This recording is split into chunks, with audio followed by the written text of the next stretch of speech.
Now we're going to talk about releasing emotions and stored energy.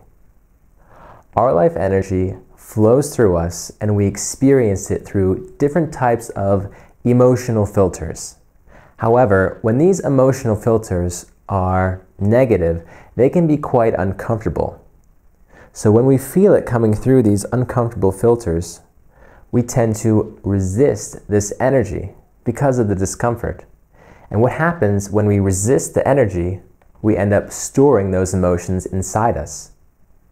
Now, what happens to stored emotions or stored energy? It has nowhere to go, so it cycles around and around, accumulating over an infinite amount of time until a point where it becomes so heavy and reaches a breaking point. Your breaking point. And then it releases. So let's talk about energy and emotions for a moment.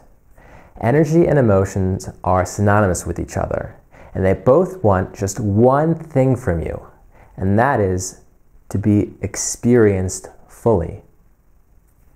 And they will do their best to get you to experience them fully, despite the fact that it might make you feel a bit uncomfortable.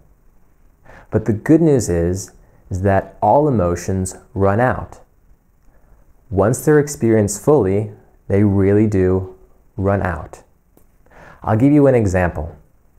Let's say you watch a movie.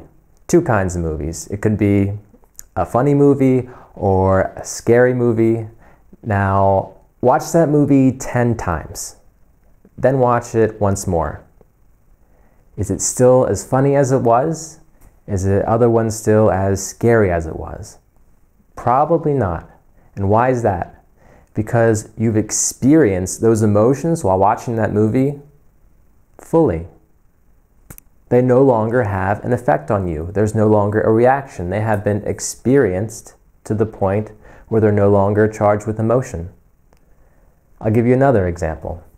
Let's say you're at work and your pal coworker comically slips and falls on his rear end, and you think it's hilarious. Now, the moment's passed and you're thinking about it and you're still cracking up and people are looking at you, so you go outside and you bend over and you start laughing some more. And you think about the thought and you laugh. And you think about it and then you release and laugh those emotions until the point where you think about it and it's not as funny anymore. And that is because you have used up the emotion. The thought and the emotion have both lost their charge because you have experienced it fully. Now, this concept also applies when we release sad or heavy emotions. Only instead of when you release happy emotions and you're laughing, when we release sad and heavy emotions, we tend to cry. Now, I want to say one thing about crying, maybe a couple things. That crying is actually the best, quickest, and most natural way we release heavy emotions.